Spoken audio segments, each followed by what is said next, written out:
শুরুটা করতে হবে এখান থেকে যে আজকে এশার নামাজ যখন হয়ে যাবে, এশার নামাজ এখানে হয় হয়তোবা 9টায় বা 9:15টায়, প্রত্যেকটা মসজিদে এভাবেই হচ্ছে। 9টায় হোক আর 9:15তেই হোক, আমরা এশার নামাজ জামাতে পড়ার চেষ্টা করবো ইনশাআল্লাহ তাআলা। জামাতে নামাজ পড়ার পরে বাসায় গিয়ে খাওয়া দাওয়া করেই ঘুমিয়ে পড়তে হবে। আজকে থেকে আমাদের ট্রেনিং শুরু, কিভাবে আমি আমার জীবনের পুরো বিষয়টাকে ইবাদত হিসেবে কাটাবো, এটা ট্রেনিং শুরু হবে এখান থেকে, এশার নামাজের পর থেকে। এই জায়গায় যদি আমরা ভুল করি, বা এই বিষয়টা শক্ত করে আঁকড়ে ধরতে ব্যর্থ হই, তাহলে বাকি সব কাজগুলো ভেস্তে যাবে। এটা ভালো করে মাথায় রাখবেন। প্রথম কাজ কি? এশার নামাজের পরে কি করবেন? ঘুমিয়ে যাবেন। এখন এশার নামাজের পরে যদি খাবার খান, তারপরে কিছুক্ষণ পড়াশোনা করে হাঁটাহাঁটি করে ঘুমাবেন, কারণ খাবার খাওয়ার সাথে সাথেই বিছানায় যাওয়া উচিত নয়। আর যদি এশার নামাজের আগেই রাতের খাবার খেতে পারেন, তাহলে সবচেয়ে বেশি ভালো। এইটাই সুন্নতসম্মত, এশার নামাজের আগেই রাতের খাবার খেয়ে ফেলা, মাগরিব থেকে এশার মধ্যেই রাতের খাবার খেয়ে ফেলা, তারপরে মসজিদে এসে নামাজ পড়ে বাসায় গিয়ে ঘুমানো, এটা সবচেয়ে বেস্ট। এখন ঘুমানোর আগে কি করবেন? ঘুমানোর আগে আপনি প্রথমত পড়বেন আয়াতুল কুরসি। আয়াতুল কুরসি কোনটা? আল্লাহু লা ইলাহা ইল্লা হুয়াল হাইয়ুল কাইয়্যুম লা তা'খুযুহু সিনাতুন ওয়া লা নাওম, এখান থেকে লাহু মা ফিস সামাওয়াতি ওয়া মা ফিল আরদি মান যাল্লাযী ইয়াশফা'ু ইনদাহু ইল্লা বিইذনিহি ইয়া'লামু মা বাইনা আইদিহিম ওয়া মা খালফাহুম ওয়া লা ইউহিতুনা বিশাইইন মিন ইলমিহি ইল্লা বিমা শা'a ওয়াসি'a কুরসিয়ুহু সামাওয়াতি ওয়াল আরদ ওয়া লা ইয়াউদুহু হিফযুহুমা ওয়া হুয়াল আলিয়্যুল আযীম। সূরা বাকারার আয়াত নাম্বার 255। সূরা বাকারার আয়াত নাম্বার 255 হচ্ছে আয়াতুল কুরসি। ঘুমানোর আগে আয়াতুল কুরসি পড়বেন বিছানায় গিয়ে। তারপরে সূরা বাকারার শেষের 3টা আয়াত পড়বেন। সূরা বাকারার শেষের 3টা আয়াত, লিল্লাহি মা ফিস সামাওয়াতি ওয়া মা ফিল আরদ, এখান থেকে শুরু করে ফানসুরনা আলাল কওমিল কাফিরিন পর্যন্ত এই শেষের 3টা আয়াত অবশ্যই পড়বেন। ঘুমানোর আগে যে ব্যক্তি আয়াতুল কুরসি পড়বে, আল্লাহর পক্ষ থেকে একজন ফেরেশতা তার কাছে থাকবে সারা রাত। এই ফেরেশতা ওই ব্যক্তিকে পাহারা দেবে ইনশাআল্লাহ, কোনো বিপদ আপদ তাকে স্পর্শ করবে না ইনশাআল্লাহ তাআলা। রাতের বেলা অনেক বিপদ হতে পারে, চুরি হতে পারে, ডাকাতি হতে পারে, তারপরে আপনার দুষ্ট জিন শয়তান উৎপাত করতে পারে, এছাড়া আপনার জাদুবিদ্যার কাজ হয় রাত্রেবেলা, মানুষ এগুলো করতে পারে, কুফরি কালাম করতে পারে, ক্ষতিকর প্রাণী আপনাকে কামড় দিতে পারে, অনেক কিছু হতে পারে। আপনি তো ঘুমের মধ্যে আছেন, আপনি জানেন না কি হচ্ছে। অতএব আয়াতুল কুরসি পড়বেন, ইনশাআল্লাহ আল্লাহ পাক আপনাকে হেফাজত করবে ইনশাআল্লাহ।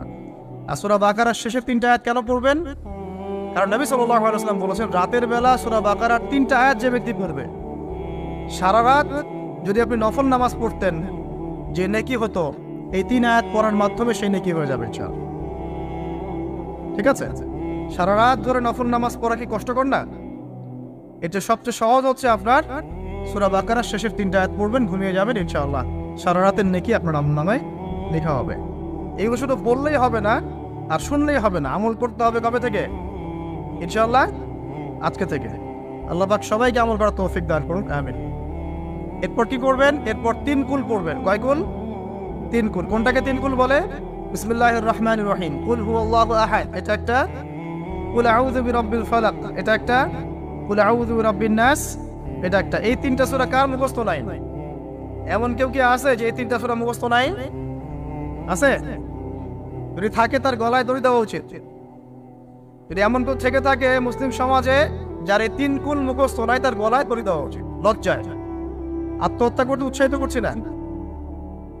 ও যে পরীক্ষার রেজাল্ট খারাপ হলে আত্মহত্যা করে না, দেখেন না? তারও আগে তো তোমার লটকানো উচিত ছিল এই জন্য যে তুমি 3 কুলই পড়তে পারো না। মুসলিম সমাজে বড় হয়ে মুসলিম পরিবারে জন্মগ্রহণ করে 3 কুল যে পড়তে পারে না, তার কি দরকার আছে? বেঁচে থাকার কি? কোন মুখ নিয়ে আল্লাহর সামনে দাঁড়াবেন? কোন মুখ নিয়ে নবী সাল্লাল্লাহু আলাইহি ওয়াসাল্লামের সামনে যাবে? ইয়া রাসূলুল্লাহ, আপনার উপরে পুরো 30 পারা কোরআন নাযিল হয়েছিল, আমি 3 কুলই মুখস্থ করতে পারি নাই, আমার জন্য সুপারিশ করেন। এই কথা কোন মুখ নিয়ে বলতে যাবে? তবে কোরআন একটা কিতাব, আলহামদুলিল্লাহ। একজন হিরোইন খোরে দেখবেন সূরা ফাতিহা পড়তে পারে, তাই না? একজন হিরোইন খোরকেও দেখবেন সূরা ফাতিহা বলতে পারে। কোরআনের মুজিজা, সবার মনের মধ্যে আল্লাহ পাক কোরআন ঢুকিয়ে দিবে, তবে চেষ্টা থাকতে হবে না? চেষ্টা করতে হবে। বাচ্চাদেরকে শেখান, বাচ্চাদেরকে লাড়া লাপ্পা না শিখিয়ে বাচ্চাদেরকে ভালো কিছু শেখান।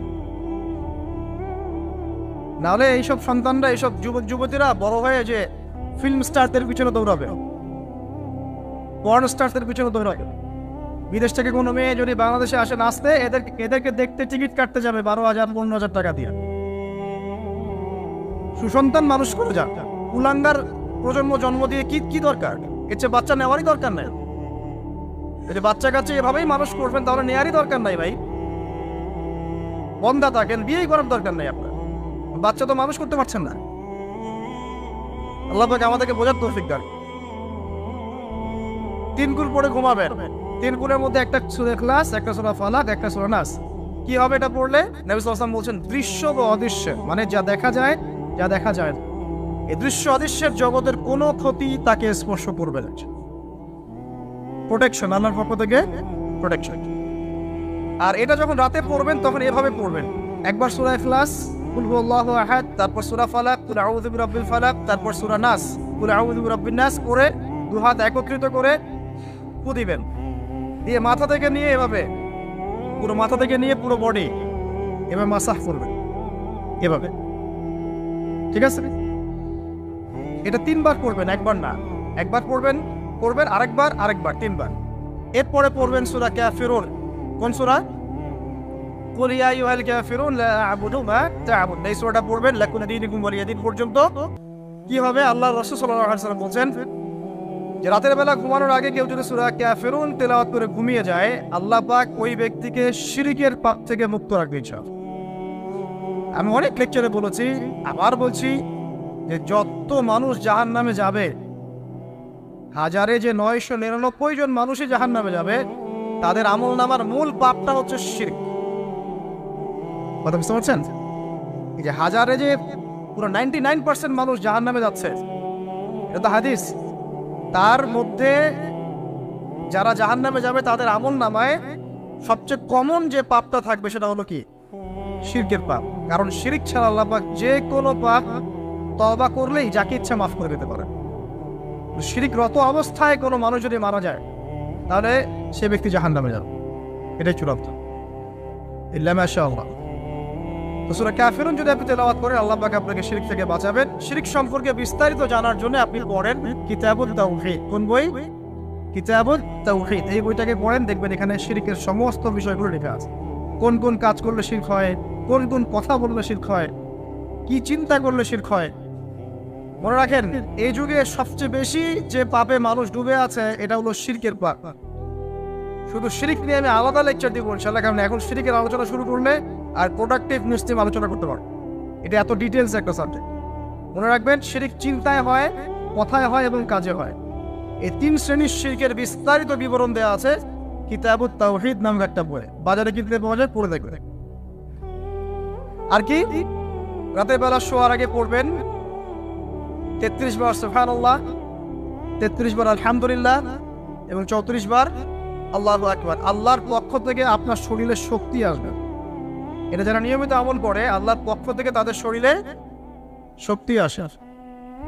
হ্যাঁ, কারণ এইটা রাসূল সাল্লাল্লাহু আলাইহি ওয়াসাল্লাম কাকে শিখিয়ে দিয়েছেন? তার মেয়ে ফাতিমা রাদিয়াল্লাহু আনহাকে। ফাতিমা রাদিয়াল্লাহু আনহা এবং আলী রাদিয়াল্লাহু আনহু, তারা দুজন গিয়েছেন আল্লাহর রাসূলের দরবারে, গিয়ে বলেছেন আমাদেরকে একজন দাসী বা দাস দিন। বাসার অনেক কাজ আমরা করতে পারি না, লাগে না কাজের মানুষ? নবী সাল্লাল্লাহু আলাইহি ওয়াসাল্লাম বলছেন যে আমি কি তোমাদেরকে এমন কিছু শিখিয়ে দিব যেটা তোমাদের এই দাস দাসের অভাব পূরণ করে দিবে, প্রয়োজন হবে না? অবশ্যই শিখিয়ে দিন। তখন নবীজি শিখালেন সাল্লাল্লাহু আলাইহি ওয়াসাল্লাম যে ঘুমানোর আগে 33 বার সুবহানাল্লাহ পড়বে, 33 বার আলহামদুলিল্লাহ এবং 34 বার আল্লাহু আকবার। তোমাদের দাস দাসের প্রয়োজন হবে না ইনশাআল্লাহ। ওর ব্যাখ্যায় অনেক ওলামায়ে কেরাম বলেছেন যে এটা নিয়মিত আমল করতে থাকলে রোগ ব্যাধি কম হয়, শরীরে শক্তি আসে, এনার্জি বাড়ে, আপনি নিজের কাজ নিজেই করতে পারবেন ইনশাআল্লাহ। আসুন সামনে যাই। এরকম ঘুমানোর আরো বেশ কিছু আমল আছে, আমি অল্প কয়েকটা বললাম, এগুলোই করা শুরু করেন, আল্লাহ তৌফিক দান করবেন। আর যদি পরে ওযু করে ঘুমাতে পারলে আরো বেশি ভালো হয়। এবার আপনি ঘুমাচ্ছেন ডান কাত হয়ে, কি পড়বেন এই সময়? আল্লাহুম্মা বিসমিকা আমুতু ওয়া আহইয়া, আলহামদুলিল্লাহ, দোয়া সবার মুখস্থ আছে। এবার ঘুমান, এই যে ঘুমাচ্ছেন আপনি 3 ঘন্টা বা 4.5 ঘন্টা বা 6 ঘন্টা, আপনার এই পুরো ঘুমটা হবে ইবাদত ইনশাআল্লাহ। এবং পবিত্র অবস্থায় ঘুমানোর অভ্যাস করতে থাকলে আল্লাহর পক্ষ থেকে আপনি সত্য স্বপ্ন দেখতে পারেন। এখনকার সায়েন্স এগুলো বিশ্বাস করে না, আর এই সায়েন্সকে নিয়ে আমার কোনো মাথা ব্যথাও নাই, কারণ এই আজকে একটা কথা বলে কালকে একটা কথা বলে, ঠিক আছে? আল্লাহর পক্ষ থেকে আপনি সত্য স্বপ্ন দেখতে পারেন। ইউসুফ আলাইহিস সালাম জেলখানায় বন্দী, সূরা ইউসুফ পড়ে দেখেন, তখন কয়েদিদের মধ্যে 2 জন স্বপ্ন দেখেছে। একজন স্বপ্ন দেখছে তার মাথার উপরে রুটি, উপর থেকে পাখি এটা ঠোকরে কি করছে, খেয়ে নিয়ে চলে যাচ্ছে। আর একজন স্বপ্ন দেখেছে যে সে শরাব পান করাচ্ছে একজনকে, আছে না সূরা ইউসুফে? তো ইউসুফ আলাইহিস সালাম বললেন যে যার মাথা থেকে পাখি ঠোকরে খেয়ে নিচ্ছে খাবার, তাকে সুদণ্ড দেওয়া হবে। আর যে শরাব পান করাচ্ছে সে অতি শীঘ্রই মুক্ত হয়ে যাবে, জেল থেকে ছাড়া পেয়ে যাবে। কয়দিন পর তাই হয়। এই যে স্বপ্ন যারা দেখেছে এরা কি মুসলিম? এই স্বপ্ন যারা দেখেছে এরা কিন্তু মুসলিম না। ইউসুফ আলাইহিস সালাম মুসলিম, তিনি আল্লাহর নবী, তিনি স্বপ্নের ব্যাখ্যা করছেন, কিন্তু এখানে একজন অমুসলিমের স্বপ্ন সত্য হয়েছে। একজন অমুসলিমকে আল্লাহ পাক স্বপ্ন দেখাতে পারেন, দলিল আছে কোরআনে। সত্য স্বপ্ন বলে একটা বিষয় আছে, যেটার জন্য অবশ্যই আল্লাহর পক্ষ থেকে নূর দরকার, স্বচ্ছ একটা মন দরকার, কনফিন সালিম দরকার, বেশি বেশি আমল দরকার, হ্যাঁ, আধ্যাত্মিকত্ব দরকার, আল্লাহর মারিফাত দরকার, তারপরে ইনশাআল্লাহ সত্য স্বপ্নের প্রশ্ন আসবে। সারাদিন টিভি দেখে, গান সিরিয়াল দেখে, গালিগালাজ করে, গীবত তহমত করে, খোঁচাখুচি করে, চুলাচুলি করে, এদের সাথে সত্য স্বপ্নের কি সম্পর্ক? এদের কিন্তু শয়তান স্বপ্ন দেখা। কথা বুঝতে পারছেন? ফজরের নামাজের পরে নবী সাল্লাল্লাহু আলাইহি ওয়াসাল্লাম বসে থাকতেন, সাহাবীরা তাকে বলতেন কে কোন স্বপ্ন দেখেছেন, তিনি বলতেন, এবং তিনি স্বপ্নের ব্যাখ্যা ইন্টারপ্রিটেশন করতেন যে এটা এটা এটা এমন এটা এমন। এমনকি এই যে আপনার উহুদের যুদ্ধের আগের রাতে অনেক সাহাবী স্বপ্ন দেখেছেন, এবং পরের দিন দেখবেন উহুদের দিনে অনেক সাহাবী শহীদ হয়েছে। তো যাই হোক, ওইদিকে আমি যাচ্ছি না। তো এই যে ঘুমটা আপনি ঘুমাচ্ছেন, ইনশাআল্লাহ আপনার ঘুমটা কি হচ্ছে? ইবাদত হচ্ছে না? আলহামদুলিল্লাহ, আলেম যারা তাদের ঘুমও ইবাদত। যারা যে মুসলিম, মুমিন, মুত্তাকি, আলেম, তাদের ঘুমগুলো কি ইবাদত। এখন ঘুমান শেষ, ঘুমের মধ্যে যদি দুঃস্বপ্ন দেখেন তাহলে আপনি বাম দিকে 3 বার থুতু ফেলবেন, ফেলে আউযু বিল্লাহি মিনাশ শাইতানির রাজিম পড়বেন, পরে পাশ পরিবর্তন করে আবার ঘুমাবেন। এটা হয় না ঘুমের মধ্যে অনেক সময়?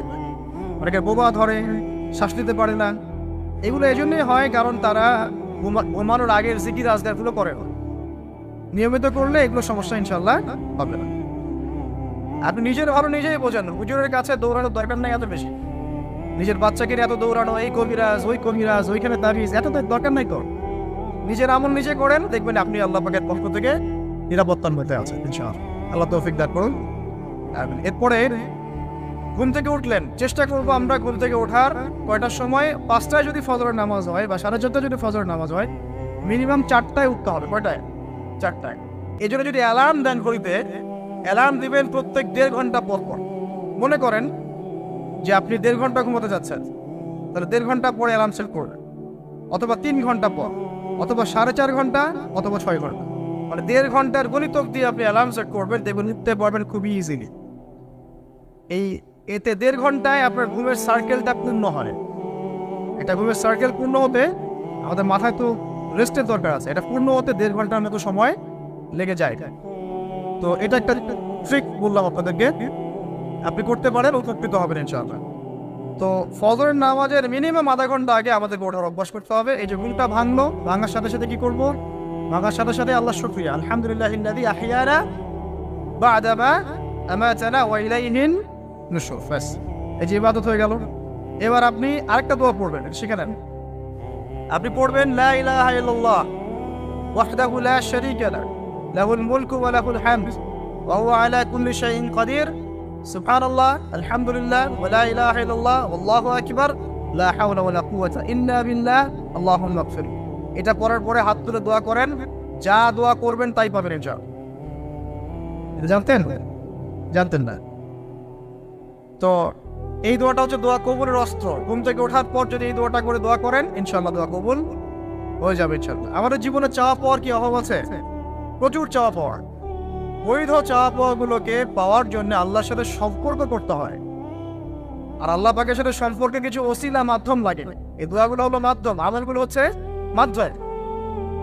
তো আল্লাহ পাক যেমনটা বলেছেন, ফাযকুরুনি আযকুরকুম ওয়াশকুরুলি ওয়ালা তাকফুরুন, তোমরা আমাকে স্মরণ করো, আমিও তোমাদেরকে স্মরণ করব। আল্লাহ পাক তো এভাবে বলেছেন, যখন একজন মানুষ মনে মনে আমাকে ডাকে, আমিও মনে মনে ওকে স্মরণ করি।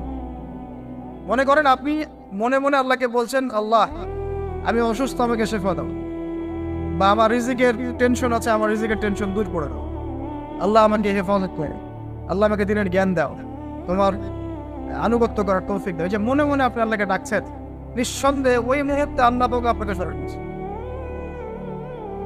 সাত আসমান ভেদ করে আরশের উপর থেকে আল্লাহ পাক আপনাকে স্মরণ করছেন। আল্লাহ পাক বলছেন, যখন একজন মানুষ জনসমক্ষে আল্লাহকে স্মরণ করে, যেমন আমরা এখন করছি, জনসমক্ষে সবার সামনে আল্লাহর কথা আলোচনা করছি, আল্লাহ পাক বলছেন আমিও তখন এর চেয়ে অনেক উত্তম জনসমাবেশে ওই বান্দাদের কথা স্মরণ করি। এই মুহূর্তে আল্লাহ পাক আমাদের কথা স্মরণ করছেন। আমাদের কোনো ফিলিংস আছে? আল্লাহ আমাদের কথা স্মরণ করছেন, ওই যে যুবক ছেলে বসে বসে ফোন কিনছে, কোন ফিলিংস আছে? মানে মনস্তাত্ত্বিক ভাবে অন্তরে যখন নূর থাকে না, পাপ করতে করতে যখন অন্তরটা কলুষিত হয়ে যায়, কোনো ফিলিংস কাজ করে।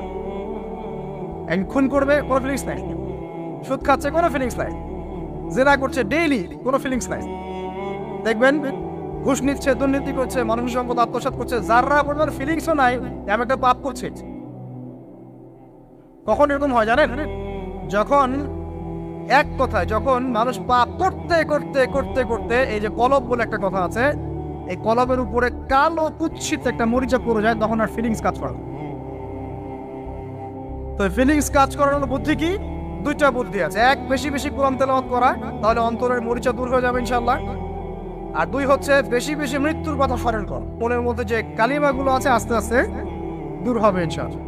মৃত্যুর কথা কে স্মরণ করে? এখন মানুষের চলাফেরা করে এমন ভাবে যে কোনোদিন মরবেই না। কে স্মরণ করে? যে টেবিলের তল দিয়ে ঘুষ নিচ্ছে, ও স্মরণ করে মৃত্যুর কথা? যে মেয়েটা বোরখা পরে যে ডেটিং করে বেড়াচ্ছে, জেনা করে বেড়াচ্ছে, ও কি মৃত্যুর কথা স্মরণ করে? যে ছেলেটা এখনকার যুব সমাজের বেশিরভাগই মাদকের সাথে সম্পৃক্ত, গার্লফ্রেন্ড বয়ফ্রেন্ড অ্যাফেয়ার্সে আছে, হ্যাঁ, টিকটক প্রজন্ম, আড্ডাবাজি করে সময় কাটায়, গুন্ডামি করে, মাস্তানি করে, এর হয়তো কোনো ফিকির আছে? একজনকে বড় দায়িত্ব দেওয়া হয়েছে, সবার সম্পদ লুটপাট করে খাচ্ছে, এর মৌতের ফিকির আছে নাকি? এর মধ্যে ফেরাউনি চেতনা এসেছে, আনা রব্বুকুমুল আ'লা, আমি মহান রব, আমি তোমাদের মহান রব। ওদের মধ্যে ওই চেতনা কাজ করছে যে সূরা মুমিনুনে যেটা বলা আছে, যে আমরা এখানেই জন্ম নেই, এখানেই মারা যাই, আমরা পুনরুত্থিত হব। ইন হিয়া ইল্লা হায়াতুনা দুনিয়া নামুতু ওয়া নাহইয়া ওয়া মা নাহনু বিমাবউসিন। আমরা এই দুনিয়াতেই বাঁচি, দুনিয়াতেই মরি, আমাদের কোনো পুনরুত্থানের কিছু নাই। এদের চেতনা এমন। কে ফিকির করে মত? অথচ আপনি দেখছেন যে প্রতিনিয়তই কোনো কারণ ছাড়াই মানুষ নাই, কোনো কারণ লাগে না। এখন তো কারণ ব্যাখ্যা করতে আমরা পছন্দ করি, এই কারণে ওইটা হয়েছে, ওই কারণে এটা হয়েছে। এটাকে বলে কার্যকারণ তত্ত্ব। দর্শনের ভাষায় কি বলে? কার্যকারণ তত্ত্ব। এটা আপনারা ফিলোসফি পড়লে বুঝবেন। প্রত্যেকটা কাজের পিছনে একটা কারণ থাকে, আমরা কারণটা সার্চ করি বেশি। এখন কারণ ছাড়াই মানুষ ডেড। এই যাচ্ছে উপরে একটা সুন্দর করে বড় একটা পাথর ঝুলছে, সব পাস হয়ে যাচ্ছে ওখান থেকে। মানে রাস্তায় কাজ চলছে, উপরে আবার এটা ঝুলছেও, আর মানুষ আবার অন্য যাতায়াত করছে। যারা রাখছে ওদের ইন্টেলেকচুয়াল অবস্থা চিন্তা করেন, আর যারা আমরা উত্তল দিয়ে যাচ্ছি তারও অবস্থা চিন্তা করেন। বুদ্ধিভিত্তিক ভাবে আমরা কোন জায়গায় চিন্তা করেন? মানে মানুষ বিজি রোড দিয়ে যাচ্ছে, ওখানেই কাজ হচ্ছে, আবার যেখানে কাজ হচ্ছে দেখছি সেখানে আমরাও আবার তল দিয়ে যাচ্ছি। সবাই পাস হয়ে গেল, যাদের তাকদিরে লেখা ছিল মৌত, একদম মুহূর্তের মধ্যে শেষ। কি কারণ ব্যাখ্যা করবেন?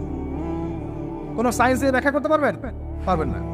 ওই ময়মনসিংহে ওই যে মহিলাটা যাচ্ছে, ট্রাক মেরে দিয়ে চলে গেল, মহিলার পেট থেকে বাচ্চা ফেটে পেট ফেটে বাচ্চা বের হয়ে গেল, বাচ্চা জীবিত, মা ডেড। সায়েন্স দিয়ে ব্যাখ্যা করতে পারবেন? এটাই তাকদির। একেই বলে তাকদির, যেটাকে সায়েন্স দিয়ে ব্যাখ্যা করা যায় না, বিজ্ঞান দিয়ে ব্যাখ্যা করা যায় না। এরকম ঘটনা কত ঘটছে। দুজন বসে আছে, হাজবেন্ড ওয়াইফ, হাজব্যান্ডের যাওয়ার কথা, হাজব্যান্ড ওয়াইফের গাড়িতে বসছে আর ওয়াইফ হাজব্যান্ডের গাড়ি ড্রাইভ করছে। আর এই হাজব্যান্ডের দুশ্মন যে ছিল সে টার্গেট করেছিল যে ওই লোকটাকে গুলি করে মারবে রাস্তায়। যেহেতু ওয়াইফ হাজব্যান্ডের গাড়ি ড্রাইভ করছে, রাস্তায় ওয়াইফ ডেড, হাজব্যান্ড জীবিত। তাকদির। তো তাকদিরকে কি আপনি এই ভাগ্যটা কি আপনি সায়েন্স দিয়ে ব্যাখ্যা করতে পারবেন? সম্ভব? অহরহ এরকম মৌতের ঘটনা ঘটছে, তারপরেও দেখবেন যুবকদের এই বিলাসিতা, এই মানে আড্ডাবাজি, মেয়েদের পিছনে ঘোরা, এই যে মাদক সেবন করা, টিকটক করা, বুদ্ধি প্রতিবন্ধী প্রজন্মের মতো, এগুলো থামছে না। কোনো শিক্ষাই তারা নিতে যাচ্ছে। এই বয়স হয়ে গেছে, অনেক বয়স, দেখবেন ওই যে চায়ের দোকানে বসে ক্যারাম খেলছে। বুড়া মানুষ, তার হায়াতের কতদিন বাকি আছে আল্লাহ ভালো জানেন। দেখবেন বিদ্যুৎ কোনো টেনশনই নাই, ক্যারাম বোর্ড খেলছে, লুডো খেলছে।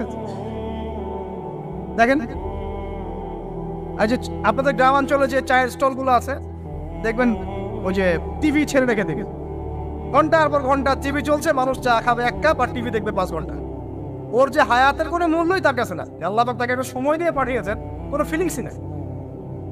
অথচ মানুষ প্রতিদিন, দিনে রাতে, প্রত্যেক দিন মানুষ অহরহ মারা যাচ্ছে।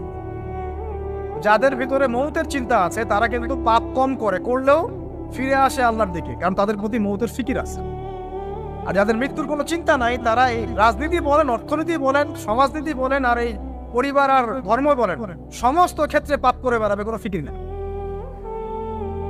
আল্লাহ পাক আমাদেরকে মৌতের ফিকির করার তৌফিক দান করুন এবং পরকালের জীবনটাকে আসল জেনে দুনিয়ার কাজগুলো করার তৌফিক আল্লাহ পাক দান করুন। আসেন, তো এবার আপনি শুকরিয়া আদায় করছেন, আলহামদুলিল্লাহিল্লাযী আহইয়ানা বা'দা মা আমাতানা ওয়া ইলাইহিন নুশুর। আধা ঘন্টা আগে ঘুম থেকে উঠেছেন, এখন কি করবেন? বাথরুমে যাচ্ছেন। এই বাথরুম করাটাকে দুনিয়াবি কাজ না, এই কাজটা ইবাদত হবে যদি আমি ঢোকার সময় বাম পা দিয়ে ঢুকি আর বলি, কি বলি? আল্লাহুম্মা ইন্নী আউযু বিকা মিনাল খুবসি ওয়াল খাবাইস। এখন বাথরুম করতে আপনার 10 মিনিট লাগুক আর 15 মিনিট লাগুক আর 5 মিনিট লাগুক, এই পুরো সময়টা নেকি পাবেন। সুবহানাল্লাহ। আর কি চাই? বের হবো, এখন বের হওয়ার সময় কি বলবো? উফরানাক, নেকি পাচ্ছে। একটা দোয়া আছে, আলহামদুলিল্লাহিল্লাযী আযহাবা আনিল আযান ওয়া আফানি। এবার আপনি ওযু করবেন। ওযুটা ধীরে স্থির ভাবে করবেন, তাড়াহুড়া করবেন না। ওযুর প্রত্যেকটা অঙ্গ প্রত্যঙ্গ 3 বার করে ধোয়ার চেষ্টা করবেন। শুধু মাথা মাসে হবে কয়বার?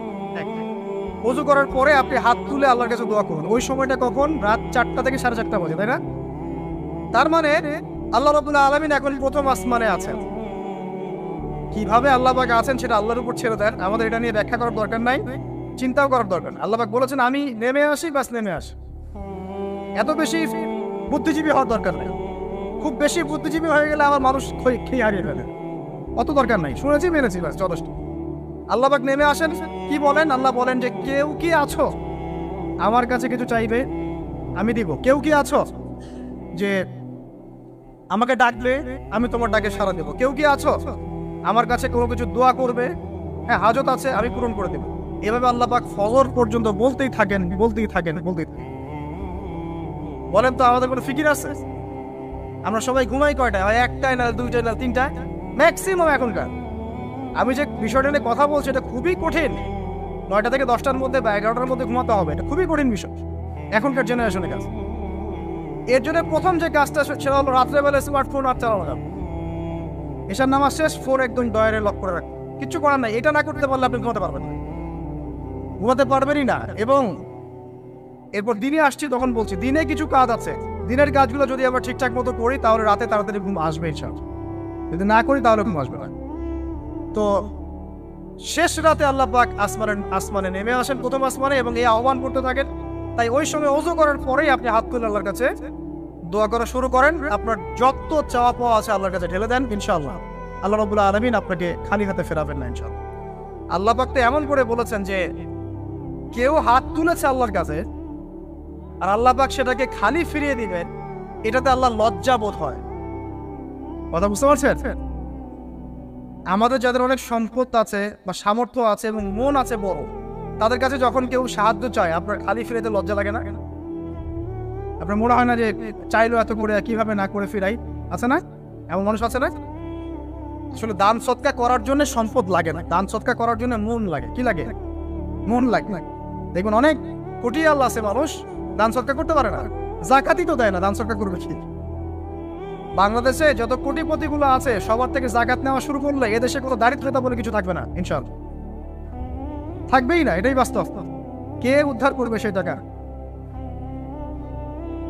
ইমাম মাহাদি আসলে করবে ইনশাআল্লাহ, ঈসা ইবনে মারিয়াম আসলে করবে ইনশাআল্লাহ। তখন কে জাকাত না দিয়ে পার পায় তাই দেখা যাবে। একটা ব্যক্তি পাওয়া যাবে না জাকাত না দিয়ে পার পায়। অবশ্য তখন এমন একটা যুগ আসবে যে মানুষ জাকাতের টাকা নিয়ে ঘুরবে, কিন্তু নেওয়ার মতো মানুষ নাই, সবাই সচ্ছল। আল্লাহ পাক সেই সুদিন ফিরে আনুক, আমিন। এটা বলছিলাম যে সৎকার করার জন্য মন লাগে, আবার টাকা লাগে না। এখন আসেন, কেউ যদি আমাদের কাছে এভাবে চায় আমরা খালি ফিরাতে লজ্জা বোধ করি। আল্লাহ পাক বলছেন যে আমার কাছে যখন বান্দা কিছু চায় তার হাতটাকে আমি খালি ফিরাই দেবো, এটাতে আমি লজ্জা বোধ। দোয়া করলে কয়েকটা বিষয় একটা হবেই, হয় আপনি সাথে সাথে সেটা পাবেন, না হলে একটু দেরিতে পাবেন, না হলে আল্লাহ পাক সেটা জমা করে রাখবেন পরকালের জন্য। পরকালে যখন আপনি দাঁড়াবেন আল্লাহর সামনে, আল্লাহ বলবেন দুনিয়াতে তুমি এই বিষয়গুলো চেয়েছিলে, আমি দুনিয়াতে দেই নাই, পরকালে তোমার জন্য সঞ্চিত রেখেছি, এখন না। তখন মানুষ কি বলবো জানেন? আমরা বলবো যে আল্লাহ দুনিয়াতে কিছুই যদি না পাইতাম, আজকেই সব দিত, তাহলে বেশি বেশি দোয়া করার অভ্যাস তৈরি করেন, বেশি বেশি দোয়া করেন। দোয়াই ইবাদত, আর দোয়া বলে ইবাদত, দোয়াই ইবাদত। দোয়া করতে থাকেন, ইনশাআল্লাহ দেখবেন আল্লাহর সাথে আপনার সম্পর্ক গাঢ় হবে। যার সাথে আল্লাহর সম্পর্ক যত বেশি গাঢ় হবে, ইনশাআল্লাহ সে তত বেশি পরকালের বাসিন্দা হবে, দুনিয়ার বাসিন্দা হবে। আল্লাহ পাকে নূর এবং মারিফত অর্জন করতে পারবে ইনশাআল্লাহ তাআলা। এবারে আমরা কি করব? এবার মিনিমাম 2 রাকাত নামাজ পড়ার চেষ্টা করেন। রাতের সালাত 2 রাকাত করে আপনি 2, 4, 6, 8, 10, 12, 20 পড়তেই থাকতে পারেন, কোনো সমস্যা নেই। কিন্তু মিনিমাম 2 রাকাত নামাজ তাহাজ্জুদ আপনি পড়ার চেষ্টা করুন। পড়া যাবে না? আর নামাজটাকে তাড়াহুড়া করবেন না, কাইন্ডলি আল্লাহর ওয়াস্তে তাড়াহুড়া করেন। রিল্যাক্সে কিরাত করেন, কিরাত পড়েন, রুকুতে সময় দেন, সেজদায় সময় দেন, 2 সেজদার মাঝখানে সময় দেন, শেষ বৈঠকে দোয়াগুলো করেন, তারপর ধীরে স্থিরভাবে সালাম ফিরান, হাত তুলে দোয়া করেন, সময় দেন। কারণ আমি কি বলছি, সূরা যারিয়াতের 56 নম্বর আয়াতে আল্লাহ পাক বলেছেন দুনিয়াতে পাঠিয়েছি শুধু আল্লাহর ইবাদত করার। তো যে কারণে এসেছি এটাতে এত তাড়া কিসের? অনেক মসজিদে নামাজ পড়লে মনে হয় ইমাম সাহেবকে বলি যে আপনার কি পেশাব পায়খানার চাপ নিয়ে নামাজ পড়ান? এমন অনেক মসজিদে নামাজ পড়েছি, মনে হয় ইমাম সাহেবকে ডেকে একটু কানে কানে বলি যে ভাই আপনার কি পেশাব পায়খানার চাপ আছে? মানে 4 রাকাত নামাজ 3 মিনিটের শেষ, 4 রাকাত নামাজ 4 মিনিটের শেষ, এত তাড়াহুড়ার কি আছে? হ্যাঁ, জামাতে নামাজ সংক্ষিপ্ত করতো, তাই বলে কি এত সংক্ষিপ্ত নাকি? রুকু করার টাইম পাওয়া যায় না, সিজদা করার টাইম পাওয়া যায় না?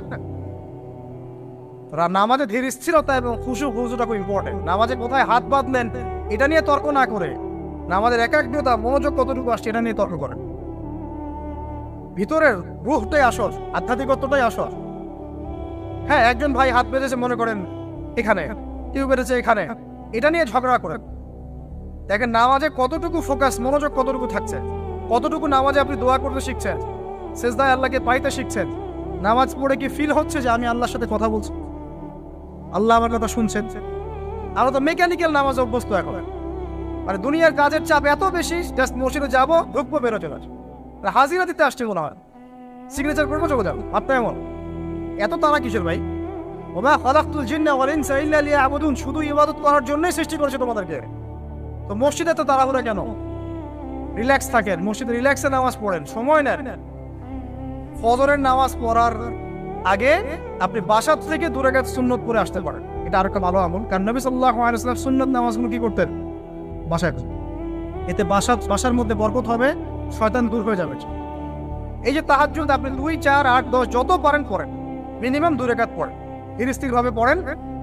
নামাজ শেষ করে আবার আল্লাহর কাছে দোয়া করেন, দেখবেন যে ইনশাআল্লাহ আপনার দোয়া কবুল হবে। আর দোয়া যে কবুল হয় এটা আপনি নিজেই বুঝতে পারবেন, নিজেই বুঝবেন, কারো কাছে যাওয়া লাগবে না।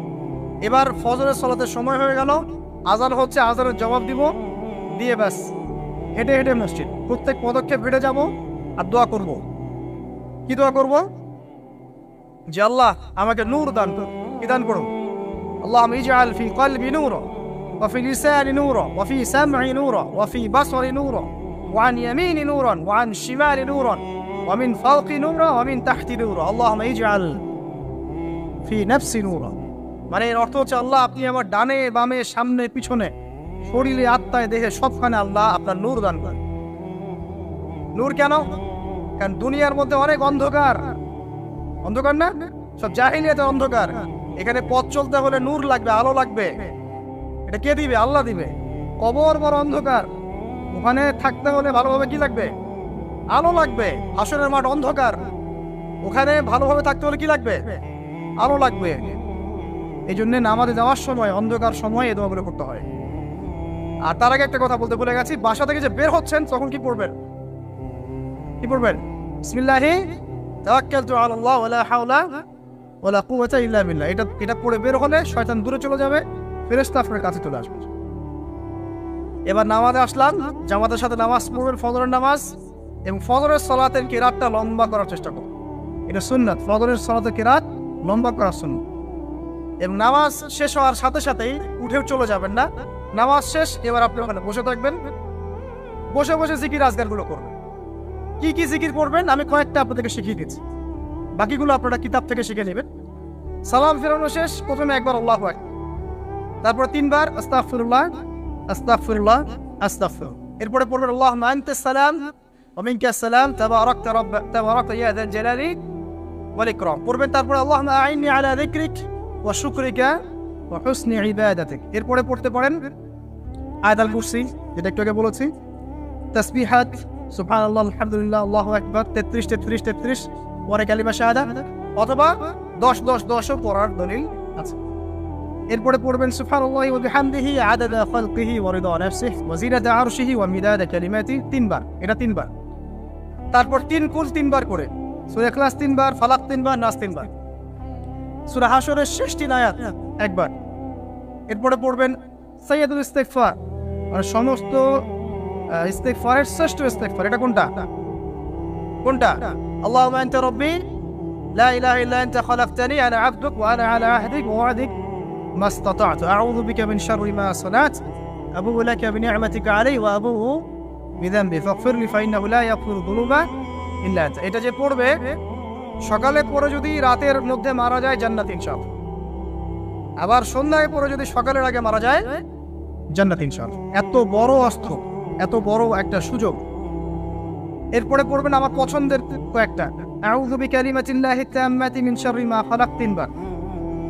এটা যদি আপনি পড়েন আপনি দৃশ্য অদৃশ্যের ক্ষতি থেকে বেঁচে থাকবেন ইনশাআল্লাহ। দুষ্ট জিন শয়তান আপনার কোনো ক্ষতি করতে পারবে না ইনশাআল্লাহ।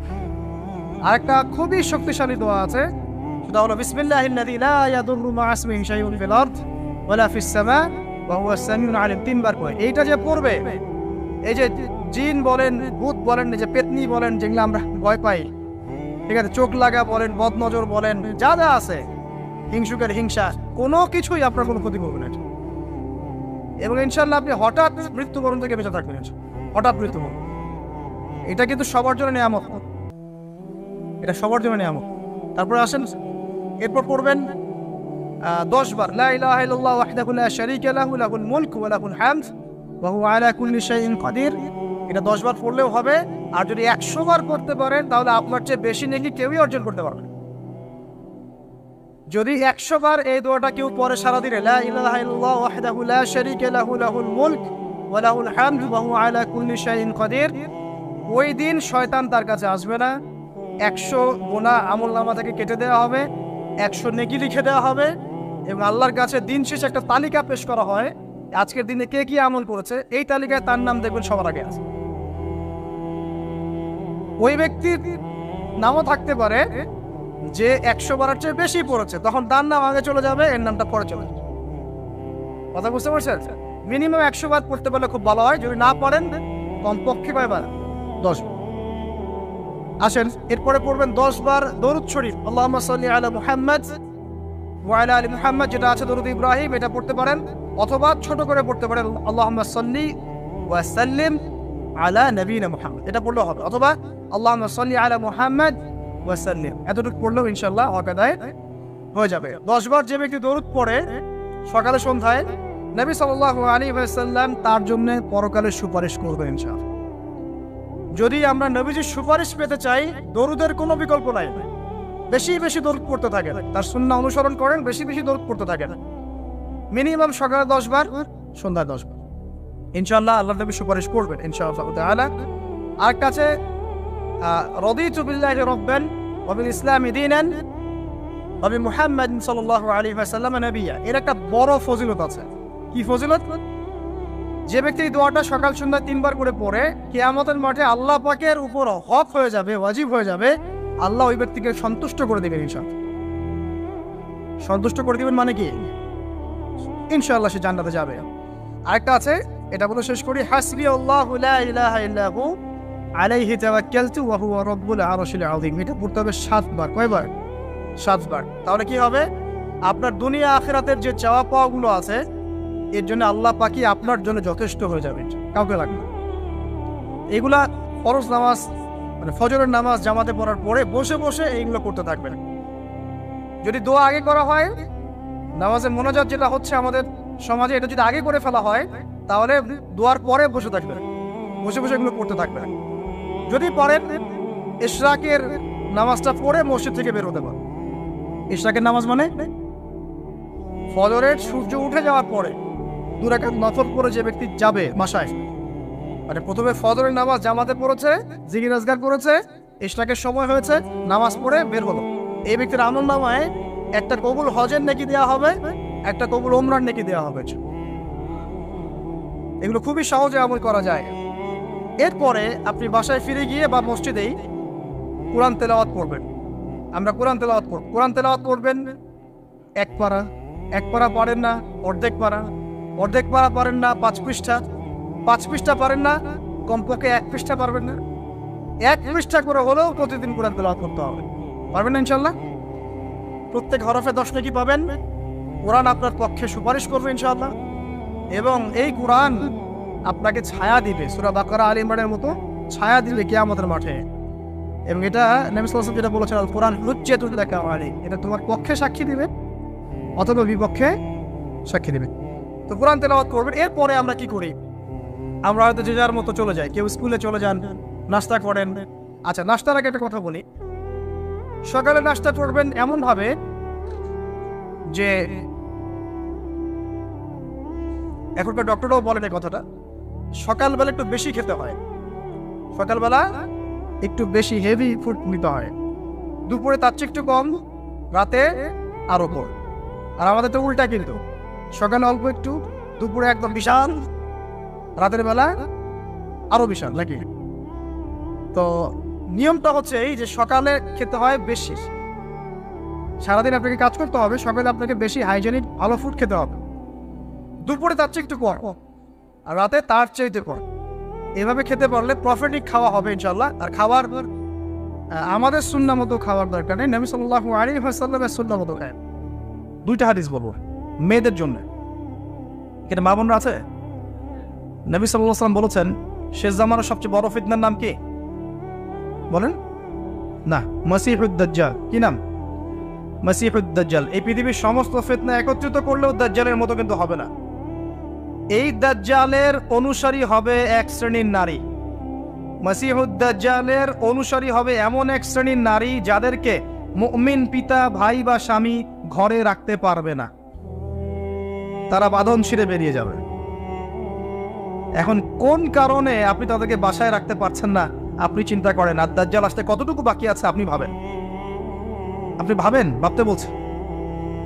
আরেকটা হাদিস নবীজি বলেছেন, আমি এক শ্রেণীর নারীর কথা বলছি যাদেরকে আমি এখনো দেখি নাই, মানে 1400 বছর আগে তারা ছিল না পৃথিবীতে, তারা আসবে এক সময়, যারা জান্নাতে যাবেও না, জান্নাতের গন্ধ পাবে না, যদিও জান্নাতের গন্ধ 70 বছরের পর থেকে পাওয়া যায়। কারা তারা? নিসাউন কাসিয়াতুন আরিয়া, এমন নারী যারা কাপড় পরেও নগ্ন থাকে, কাপড় পরেছে বাট নগ্ন, মানে কাপড় পরার পরেও শরীরের সমস্ত কাঠামো দেখা যায়, বোঝা যায় জান্নাতে যাবে না, ঘ্রাণও পাবে না। মুইলাতুন মামেলাত, এরা নিজেরাও আকৃষ্ট হয়, অন্যকেও আকৃষ্ট করে, মনে আছে না? 4 নাম্বার, নারীর অবমাননা। এটা কি ওই আইয়ামে জাহিলিয়াতকে হার মানায়নি? একটা আন্ডারওয়্যার কিনতে যান, কার ছবি থাকে? কার ছবি থাকে? ওই ছবি আন্ডারওয়্যার তো পরবেন আপনি, ওখানে মহিলা কি করছে? এবার একটা গাড়ি কিনতে যান, দেখবেন সেখানে একটা মডেল কে দাঁড়িয়ে আছে, ছেলে না মেয়ে? মাশাআল্লাহ। যেখানে যাবেন সেখানে কাপড় কিনতে যান, দেখবেন মহিলার পুতুল রেখে দিয়েছে। ওই পুতুলের মধ্যে মেয়ের কাপড়টা না পরালে ব্যবসা হবে না ভাই। উসমান রাদিয়াল্লাহু আনহু ব্যবসা করেন নাই? আব্দুর রহমান বিন আউফ রাদিয়াল্লাহু আনহু ব্যবসা করেন নাই? দীর্ঘদিন আবু হানিফা রাহিমাহুল্লাহ তিনি ব্যবসা করেন নাই কাপড়ের?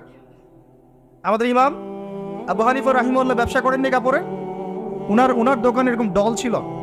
আমরা হানাফি না, হানাফি মাযহাব ফলো করি না, আমরা তার উত্তরসূরি কই হতে পারলাম? আমার দোকানে মহিলার মূর্তি কেন?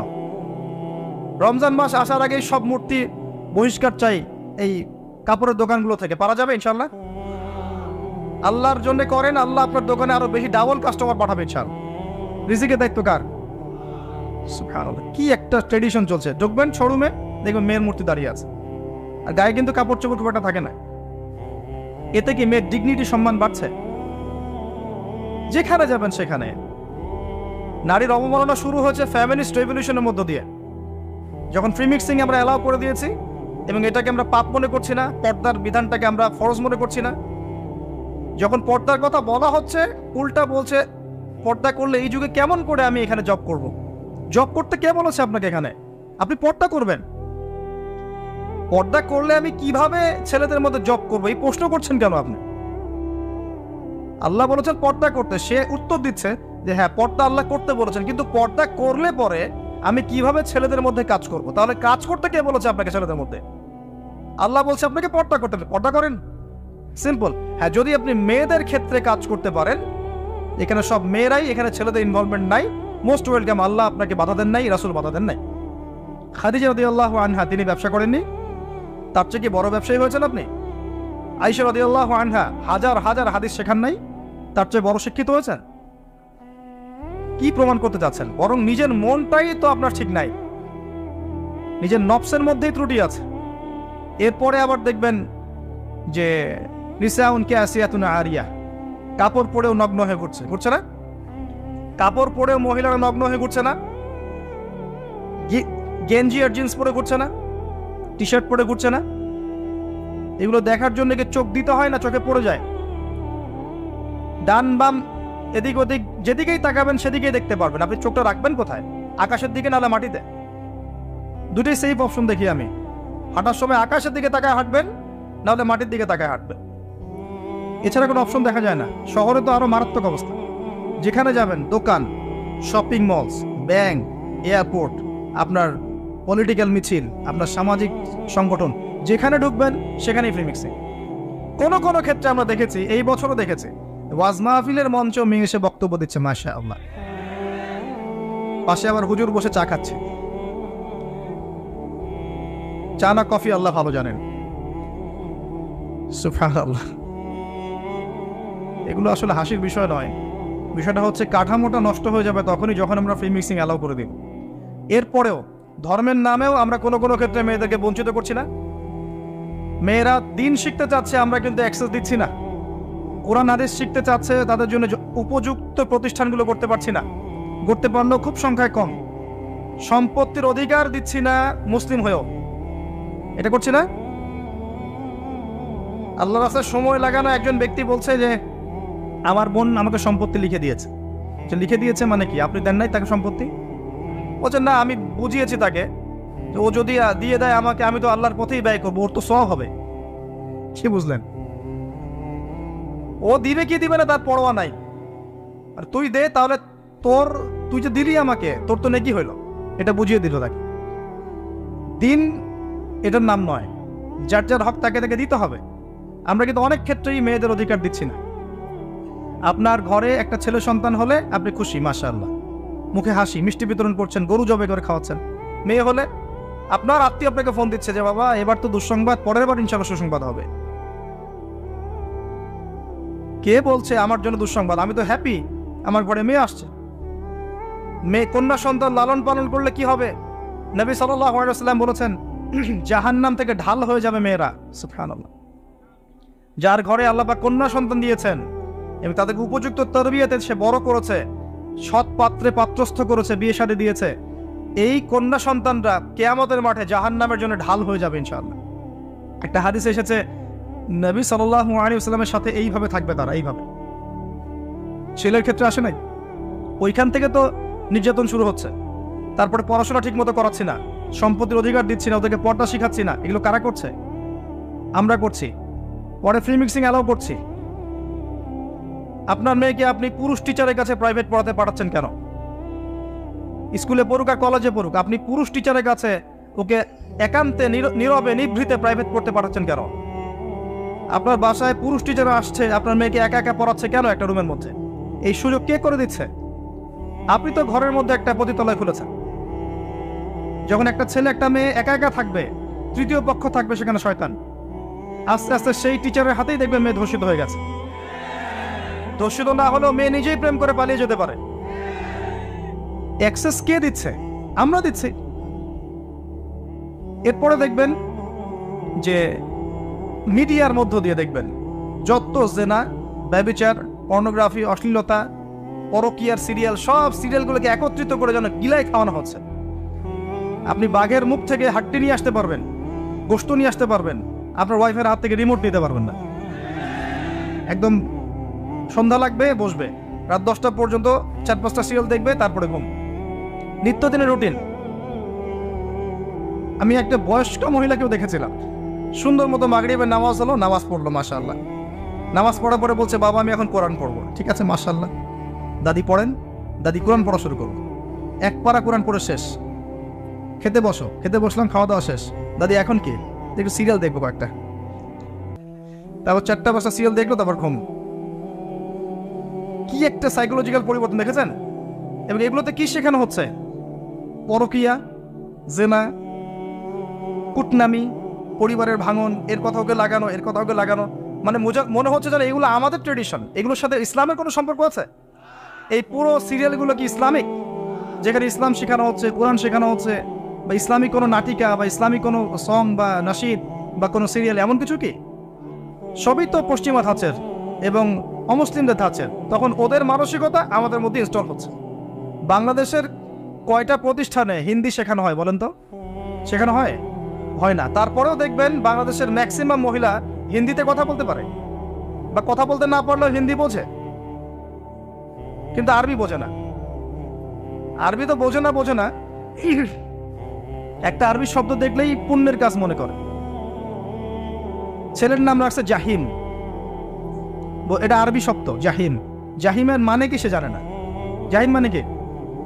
জাহিম মানে কি? জাহান্নাম। জাহিম মানে জাহান্নাম। দেখেছে আরবি শব্দ, বাস লাগিয়ে জাহিম। তাহলে আরবির এই দশা, কিন্তু হিন্দি সব বোঝে। বাসায় যান, হিন্দিতে কথা বলেন, দেখবেন অ্যান্সার দিচ্ছে। যদি কালকে সকাল উঠে দেখেন যে বাংলাদেশ থেকে বাংলা ভাষা উঠিয়ে নিয়েছে আল্লাহ পাক, কোনো সমস্যা হবে না, সবাই হিন্দিতে কথা বলতে পারে। এমনভাবে শিখেছে আর কি। কিভাবে শিখলো? কোন স্কুলে শেখানো হয়? কলেজে শেখানো হয়? ট্রেনিং দেওয়া হয়েছে? সিরিয়াল। এভাবে দেখেন পুরো ফ্যামিলিস্ট একটা ফিতনা চলছে। তারপরেও দেখবেন পোশাক আশাকের ফিতনা, রেপ, ধর্ষণের ফিতনা, ব্যভিচার, পরকীয়া। এখন ম্যাক্সিমাম পরিবারই পরকীয়া। বাসায় বউ আছে, বাইরে মেয়ের সাথে প্রেম করছে। বাসায় ছেলে আছে, বাসায় স্বামী আছে, বাইরে ছেলের সাথে প্রেম করছে। আপনার অবর্তমানেই দেখবেন কোনো কোনো ক্ষেত্রে এগুলো হচ্ছে, আপনি জানেনই না। ওই যে প্রবাসে ছেলে পড়ে আছে, এদিকে দেখবেন স্ত্রী 10টার সাথে লাইন মারা শেষ।